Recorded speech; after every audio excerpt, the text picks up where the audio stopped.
Welcome to the Courage to Be podcast. I am your host, Tanya Vasallo. On the outside, this move to Bali might look dreamy to many people, but what people don't always see is what it costs to create the dream. I did another episode about the Bali dream and where it all started. If you haven't listened to that one, you can go back to it and see and understand why we're moving to Indonesia for this next year or maybe just these next 2 years of middle school. But today I want to talk about the sacrifices, the grief, the persistent commitments, and the commitments and the persistence that it takes when you're truly devoted to a vision. Because when you're truly committed to something, there is going to be sacrifices. There's sacrifices of time, there's sacrifice of energy, money, comfort, and you'll be tested. And Bali has tested us. It's still testing us in the process of it. Like the septic system stopped working. It didn't stop working, but we had an issue with it. We thought we needed a whole new leach field. And this was happening a month before we were leaving.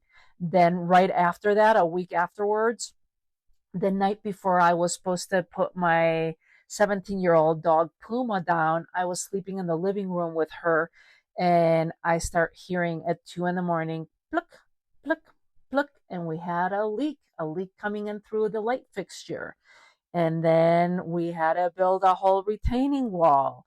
And so all these different things start adding up. We had to sacrifice all these things with the house that we had to update.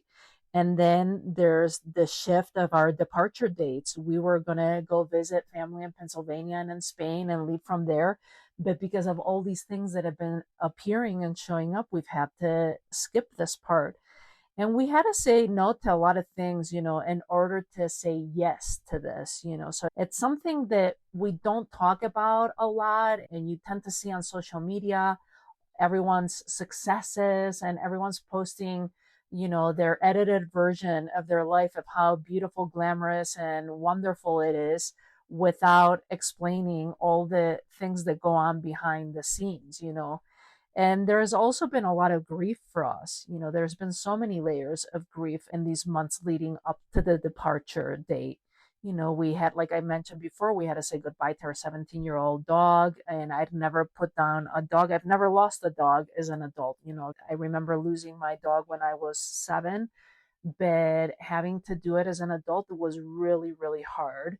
We also had to rehome our younger dog, Cheetah, and we had to find her a new place where we knew she'd feel safe and she'd feel loved and that we could transition her with them.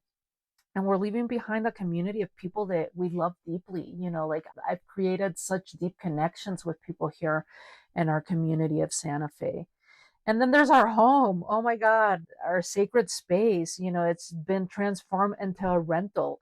It doesn't even feel like our home anymore because we are renting the space. And I remember at the beginning of having the conversation with our property manager, and I was like, well, I don't know if I want to leave the Vitamix, for the renters. And she just looked at me and she's like, Tanya, everything is replaceable. And I want you to shift something. This is no longer a home. You have to look at it as an investment property. And so there was a mindset change with that. There's a grieving process and just resetting your home all up again. We've given away almost everything that we own except for furniture because we are renting out the home furnished. And the little few things that we have, we've stored them in my husband's closet in the studio. So all of these things are sacrifices, and there were so many layers of learning and just overcoming.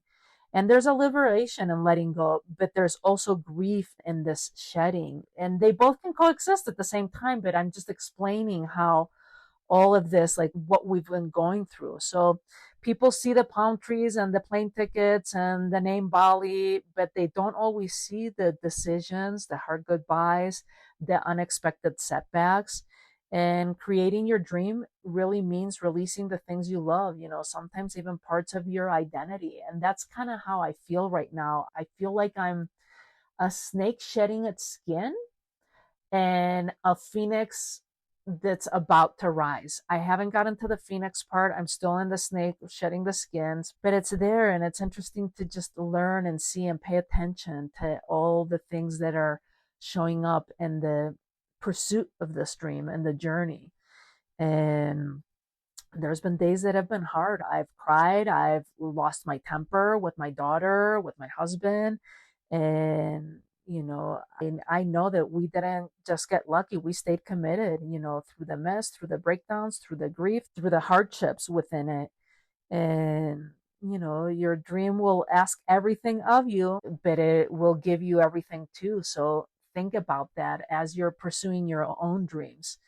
So anyway, if you're walking through your own transition right now through letting go or stepping into something big, I want you to know that you're not alone, and this path can be messy, it's part of the journey and it's sacred and it'll stretch you and it'll change you, but it'll definitely be worth it. I know that I can't wait to be sitting on a beach in Bali, especially that first week while we're transitioning, and just be on vacations and taking it all in of just like, oh my God, look at all that hard work, all that sacrifice that we put in through it, and look at the huge reward. I always say that the bigger the breakdown, the bigger the breakthrough, and so if the bigger the sacrifice, the bigger the reward on the other side. So as a final word, how I say, always choose courage over comfort. That's the path to your dreams. Until our next episode, be safe. If you loved today's episode, it would mean so much if you rate and review The Courage to Be on Apple Podcast. Not only does it help the show to grow, but it also gets you in the running for something amazing. Every month, I draw one lucky winner to receive a complimentary 7-night, 8-day vacation. You'll get to pick from over 3,000 beautiful resorts worldwide. You just cover the taxes and fees like you would with a travel rewards. Airfare is not included. And if you want to double your chances, along with your Apple Podcast review, leave a couple of comments on YouTube. That counts as a second entry. Just send your screenshots to help.thecouragetobe@gmail.com, and you'll find the email in the show notes too. It only takes a moment, and who knows, your next adventure might be closer than you think. Thanks for tuning in. I'll see you on our next episode of the Courage to Be podcast.